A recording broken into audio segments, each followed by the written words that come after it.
Hello, everyone. Thank you so much for joining me for WLBT Plus. My name is Kara Shirley, and I am so excited. It's Friday, y'all. It's Friday. Can we cheer for that? I wish I had a button. I have a lot of buttons here that I could push, but I wish I had one that was a cheer button because it's Friday. So, I have a lot of stories to get to today, a lot of things to tell you about. I'm going to have a look at our forecast, and then I've got some really crazy stories from around the nation to talk about later on in today's show. First, though, I want to give you a look outside. We're going to be looking over Natchez and look at those clouds. Very cloudy. We do have that rain moving in. It looks like actually it may be raining there. But even with the clouds and everything, I think the clouds are actually a very beautiful shot. They look gorgeous to me. But that's what we're looking at outside right now. And of course, we will keep you updated on forecast. I don't think anything severe is supposed to be happening. We're just looking at a few spotty showers here and there. So just be prepared. And if you get caught in a rainstorm and you're driving or whatnot, just stay safe and keep it tuned to the First Alert Weather Team because they will let you know everything that's happening with the weather. We're going to jump right on into the news now. We've got some stories that have happened this morning, and then we also have some updates on some stories and some court cases that we've been following all week long. First one, though, is a Jackson City councilman has pled guilty to a DUI, and now he is ordered to pay his court cost and fines. So the councilman is right here on your screen. Council President Aaron Banks pled guilty to DUI first offense. He's ordered to pay a $250 in court costs and then a $551.50 assessment. That's an odd number to get to, right? $551.50. Whatever. But he was also charged with failing to keep in proper lanes, and that charge was remanded to his file. Now, he was arrested on January 12th on I-55 near the Elton Road exit. And the report from the Mississippi Highway Patrol showed that he had a blood alcohol level of 0.16, which is twice the legal limit. So he did plead guilty, and he will now be paying those court costs and the fines for that. Another thing that we have is an update in the shooting that happened in Utica. So these three men here on your screen, they were arrested, and they have been denied bond. So on Tuesday, Hinds County Judge Johnny McDaniels denied bond for Anthony Brown, Eric Dixon, and Joseph Crum. He wrote that they each may pose a danger to the community. All three of these gentlemen are being charged with 1 count of murder, 3 counts of aggravated assault following the shooting that happened at the Sugar Shack Club. It happened out in the parking lot of that in Utica. One person was shot, 4 people were injured, including the gentleman who is let me see, I'll circle this one right here. He was shot several times and was taken to the hospital. He was released from the hospital and then was taken into custody after that. So they have all been denied bond.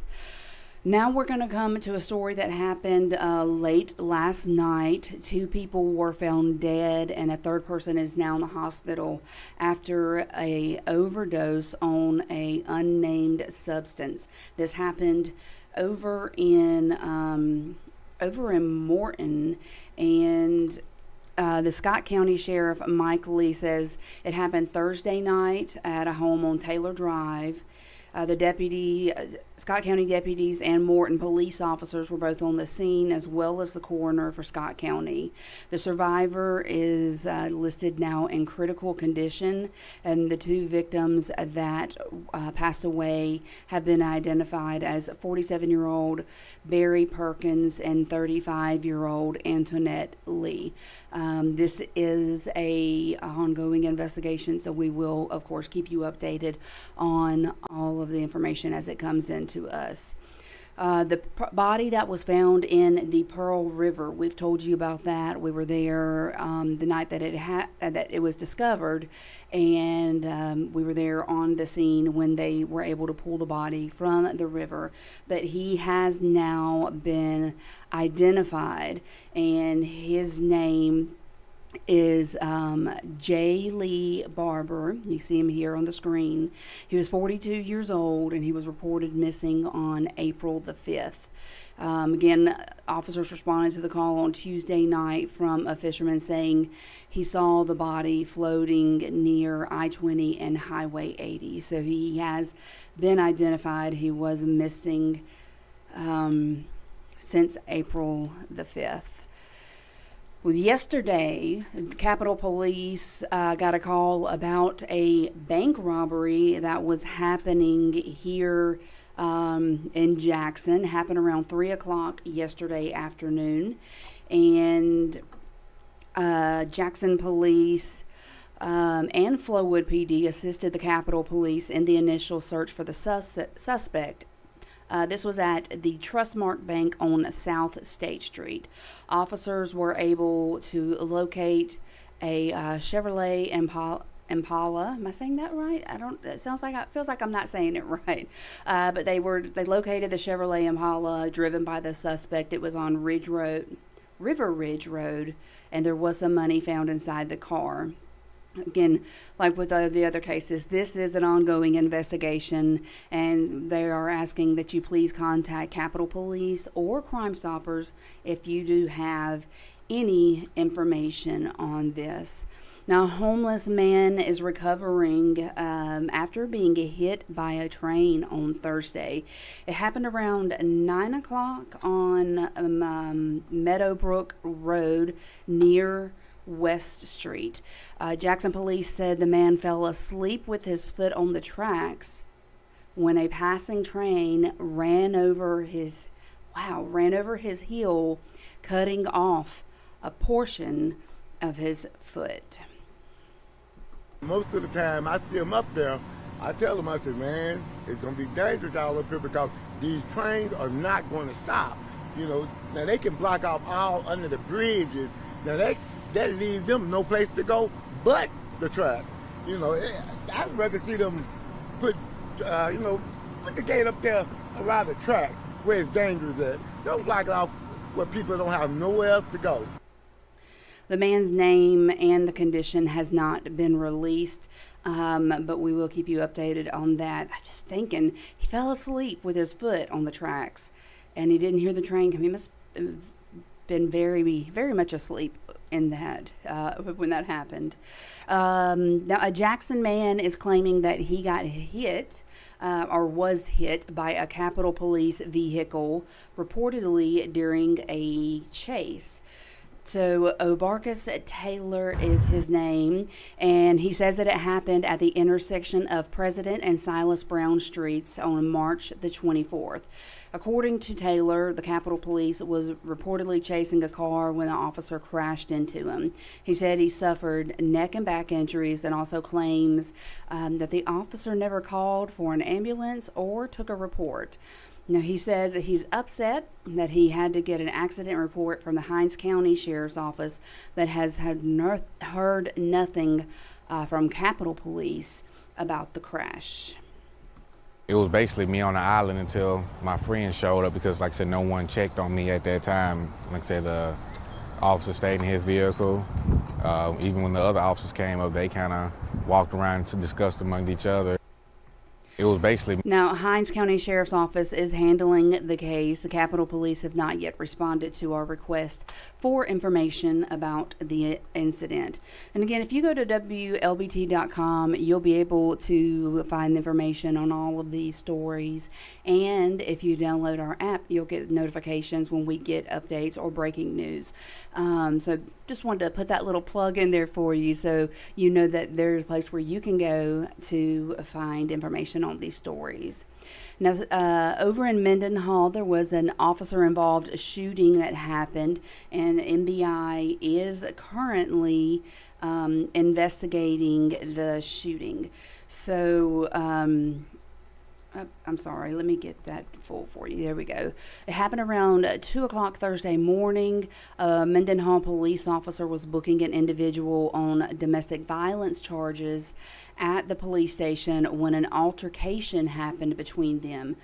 During this, the officer shot the person, and the officer received minor injuries. The individual was taken to the local hospital, and we don't have any other details on this at the time, but as soon as we do get some, we will pass those along to you. Now we're going to take you to look at a couple of court cases that have been happening this week that we have been paying attention to here at WLBT. We've had reporters in the courtroom following it all week. One is for the conviction of Beth Ann White. So it took the jury less than an hour to find her guilty on all counts in her retrial. She's convicted of driving drunk and killing Allison Conaway along with her infant son. Now, Beth Ann White, age 53, is back behind bars at the Hinds County Jail in Raymond. She faces up to 10 years in prison, and she is scheduled to be sentenced on May the 5th.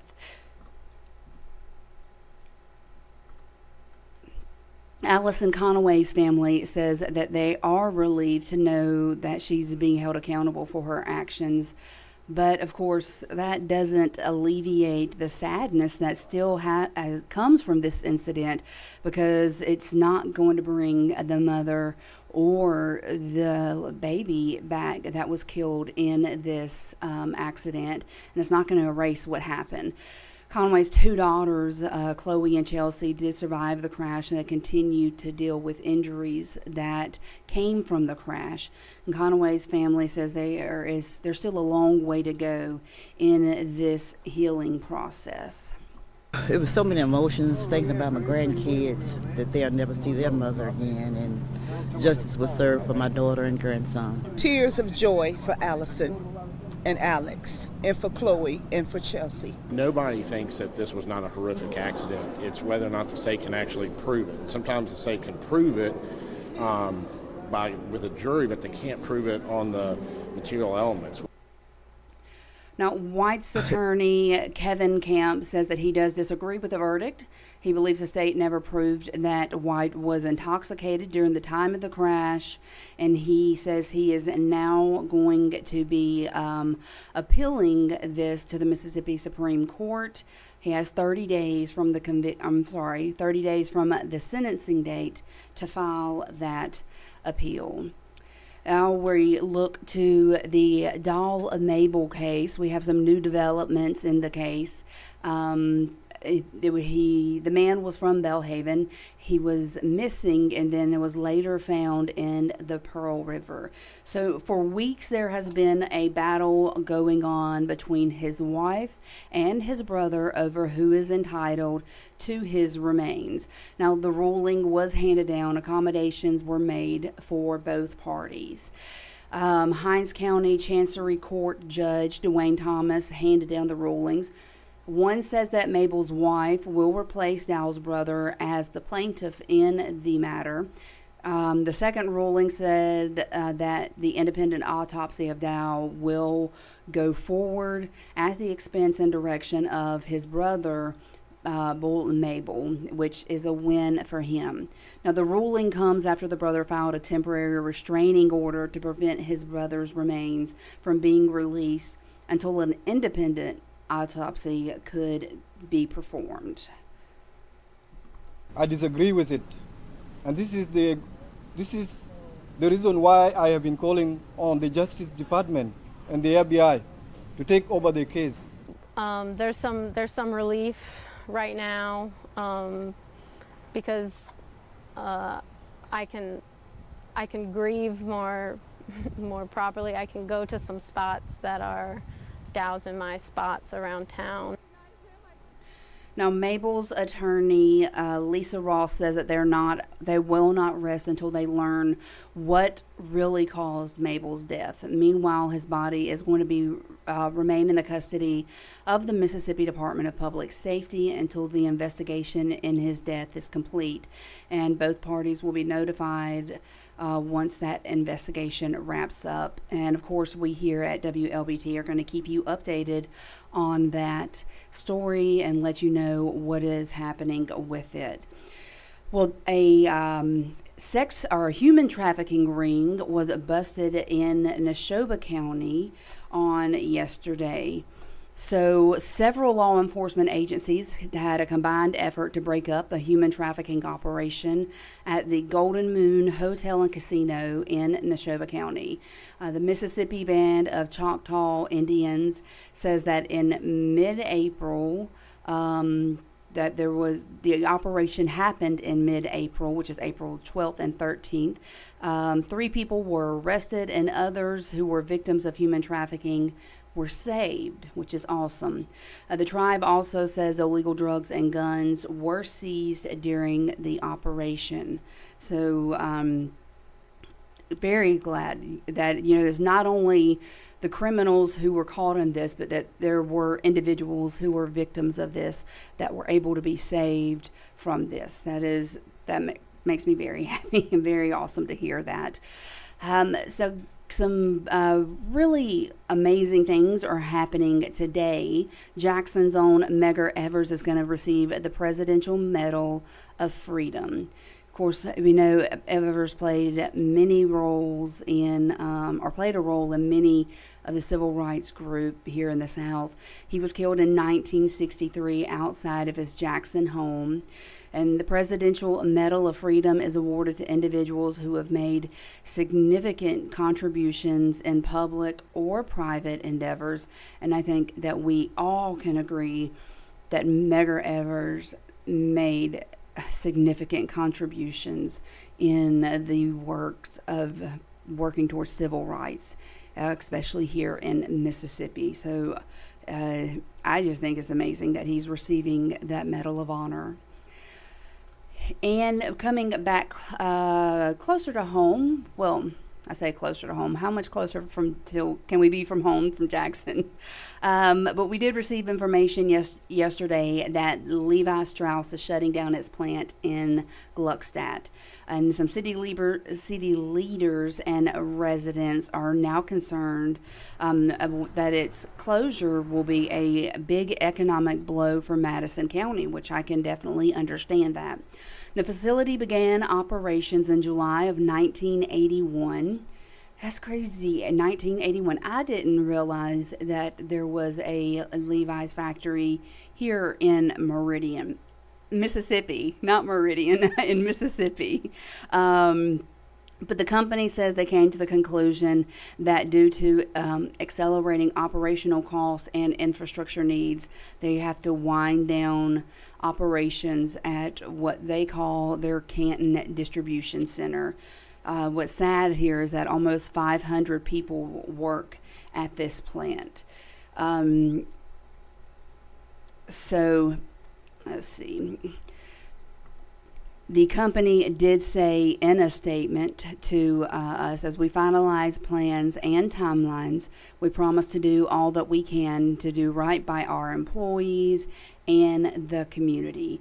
Now, Madison County has already received requests or responses from other people in industry about finding jobs for the employees who are losing their jobs there at the Levi factory.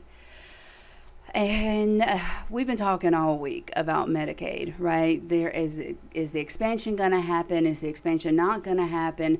Democrats and Republicans going back and forth here in Mississippi about this. Is it something that if it did pass, would the federal government actually approve it, or would it just be null and void? Well, time ran out for them to reach a compromise and pass any form of Medicaid expansion before the session ends. So this issue, it was kicked back to negotiators on Wednesday. Now, the House suggested a referendum to turn that volume down. Sorry about that. The House suggested a referendum to let you, citizens, vote in November on whether or not you believe Medicaid should be expanded, though the vote would be a non-binding vote, meaning you could vote on it, but that doesn't necessarily mean it's something that is going to happen. Senators rejected the idea, and so it's looking like the Medicaid expansion is not going to happen this year.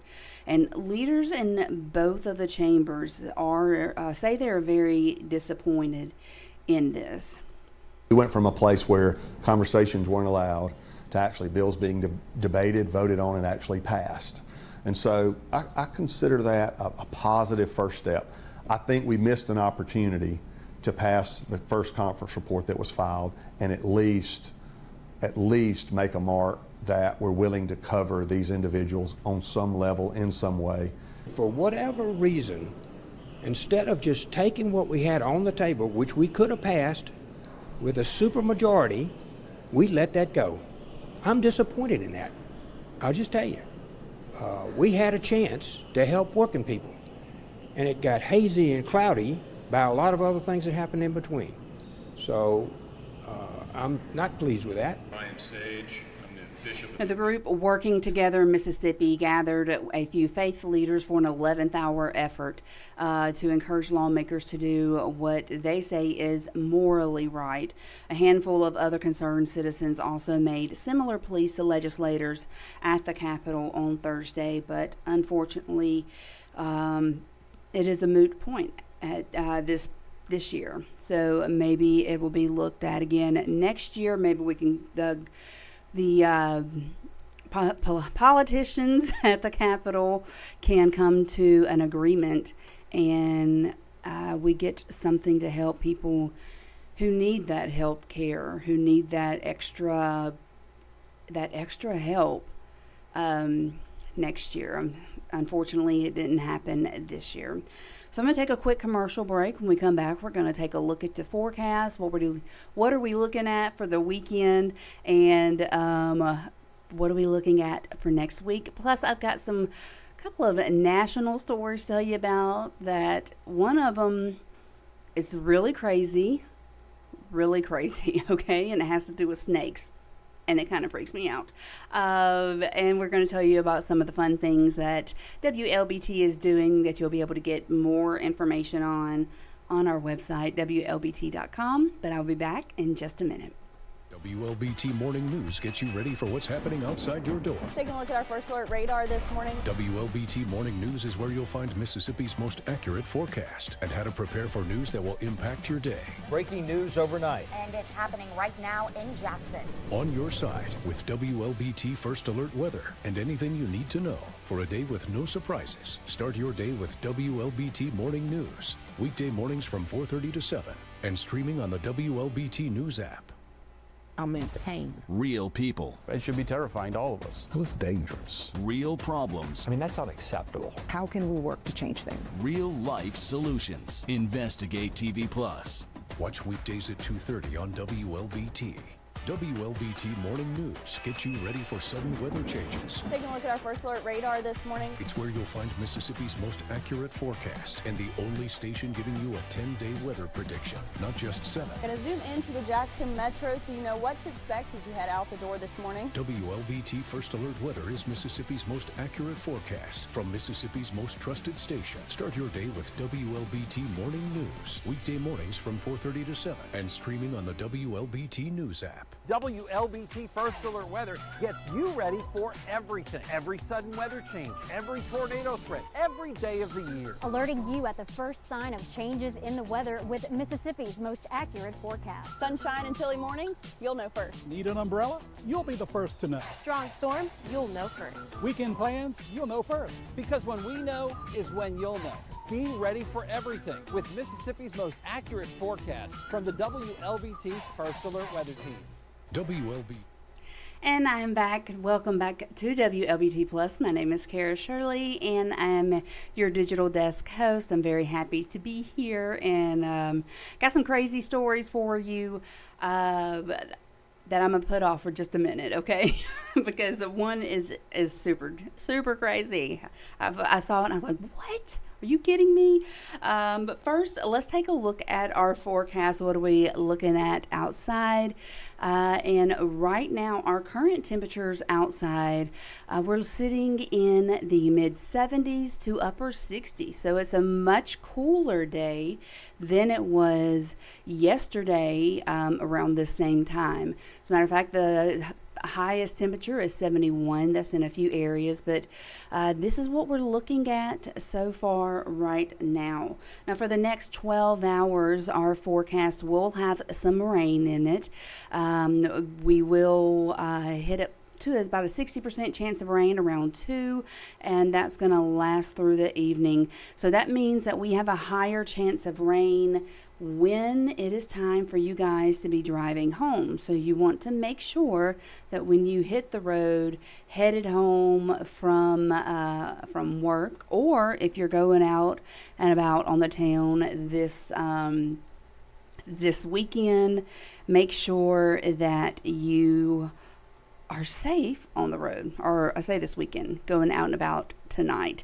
So our current radar right now, let's look at that, and it's not showing any rain in our area right now, but that rain will be moving over from, or is in the process of moving over from the Louisiana area, and it is very cloudy out there. And our 7-day forecast, we'll look at it, and we've got the rain today, but tomorrow is looking to be a lot better. 20% chance of rain, a high of 85. And then on Sunday, there's a 40% chance of rain, high of 83. But still, it's not going to be a complete washout. And it's looking like it's going to be a great weekend.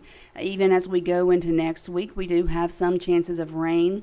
And we also got that chance of hitting 90 when you see hit to Wednesday and Thursday. We're going to be feeling that heat. Now, there is a small chance of rain every day next week. We got that 20% chance of rain, but that is normal. It's getting to be those normal summertime showers, and we just got to get used to it at this point. It's the humidity and all of that fun stuff that comes with summer in the South. Now, do you guys have an iPhone? I do. I actually have two. I have one that is personal. I have one for work. But, you know, it's just what I gotta have. So I used to be an Android person, switched over to iPhone, and now I am definitely an iPhone person.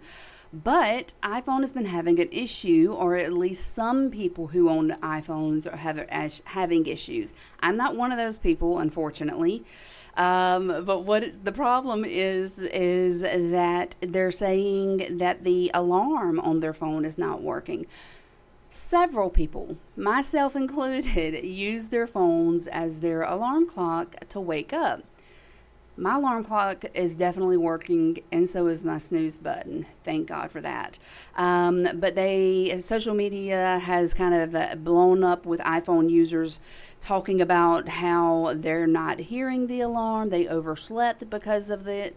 Apple told ABC News that the company is working to fix the issues. They don't know exactly how many iPhones are affected by this, but they say in the meantime, some users are saying that if you turn off the attention aware feature, it helps to solve the problem. Now, this feature on iPhone, which I wasn't even aware of, it allows an iPhone to check whether someone is looking at their device, and if they are, it will lower the sound of alerts. So if you turn that off, then maybe the alarm, you'll hear it again.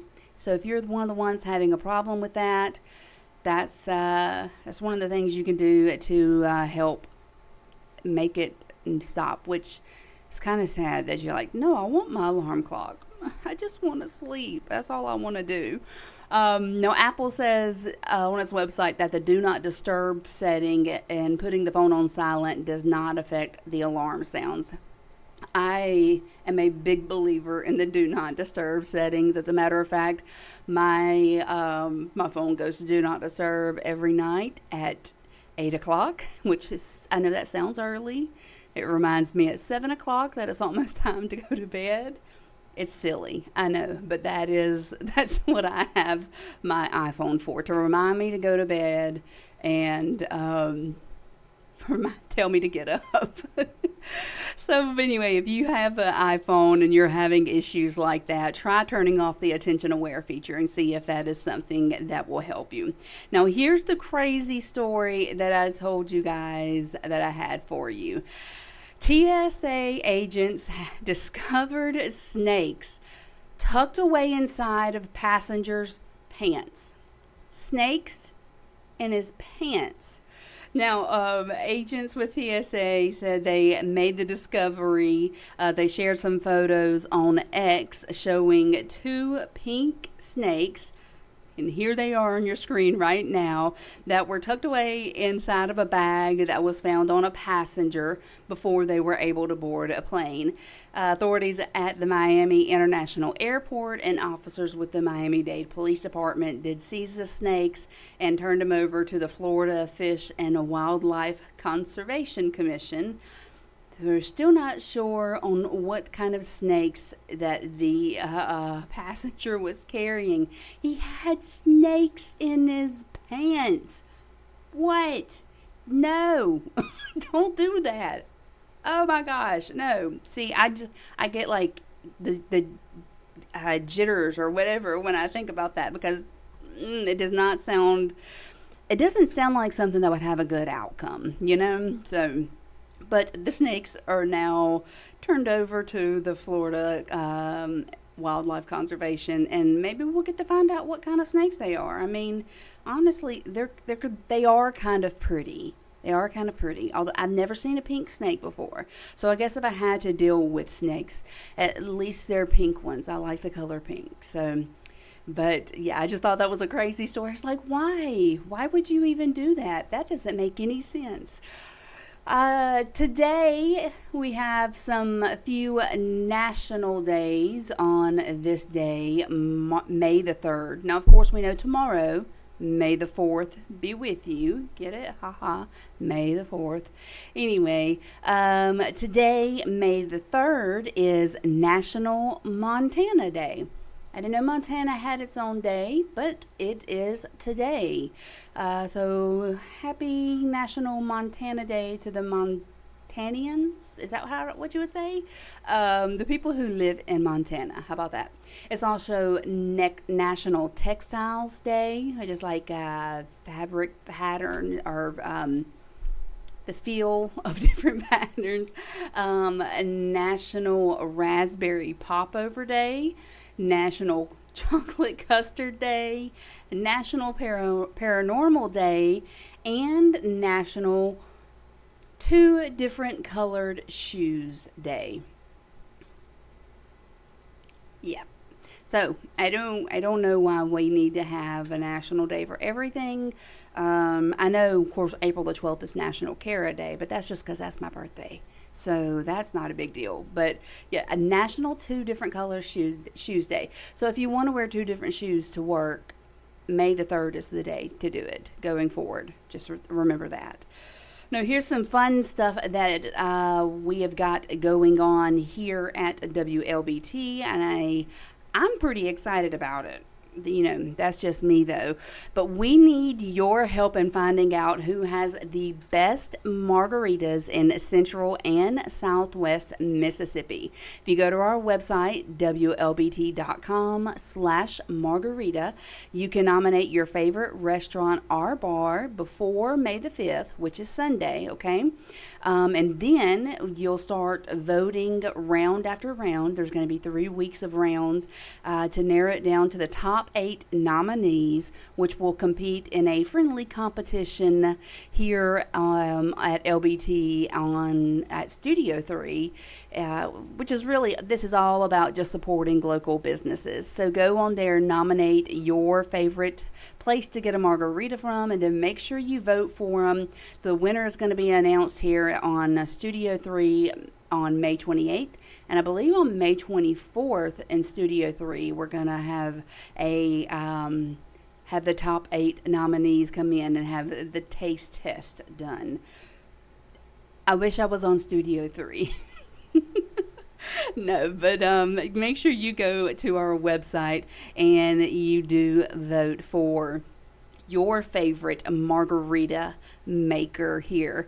Now, this is sponsored by Jackson Water, and if you want to figure out where you need to go on the website, let me take you to the website so you can see it is up at the top. And I know you can't see, you see my mouse there at the top of the screen? There's a line up here, and that is where you will find the margaritas in May. You'll also find the St. Jude Dream Home, and that's where you can go to purchase your ticket for the St. Jude Children's Research Hospital. We are giving away this 4-bedroom, 3-bathroom house, about 2,400 square feet, and it's going to be, or it is located in Flowood. Tickets are $100 a piece. The house is going to be worth like $500,000. It's going to have a fabulous exterior landscaping, has some entertainment space, but it is located in a subdivision there in Flowood. Buy your ticket today. We're going to be giving those prizes away on August 22nd here at WLBT. And there is actually an early bird prize that I would love to win. Even if you don't get the house, the early bird prize is worth it. But if you register or you buy your tickets by May the 10th, you are then eligible to win gas and groceries for an entire year, which is valued up to $10,000. That's courtesy of a Dream Day Foundation. And the countdown for your early bird prize is 6 days, 10 hours, and 21 minutes. So that's how much longer you have to get to the website and purchase your ticket. Whether you buy 1 ticket or you buy 10 tickets or you buy 100 tickets, you buy as many as your heart desires, because the truth is with this, everybody wins here, because even if you don't get the groceries or the gas or the house, you get to know that you helped out St. Jude's Children's Research Center. They treat children from all across the country, and the parents never get a bill on this. So we want to make sure that we help them and keep them going, because they take care of some of the sickest children in our country, and they don't charge the parents or the family anything. So go buy your tickets. Everybody is a winner here. Everybody is a winner in this situation. Yeah, so that is the end of the show today. It is Friday. You guys get out and celebrate it being Friday. Celebrate the weekend. I'm going to be celebrating because my family is coming from Meridian to spend the weekend with me. I've only got about 3 more weeks until they are able to move here and be here with me full time. And that just makes me very, very, very happy. So again, you guys have a great day. Be safe out there, especially when the rain comes when you're heading home. And have a great weekend. I'll see you again on Monday. Bye, y'all.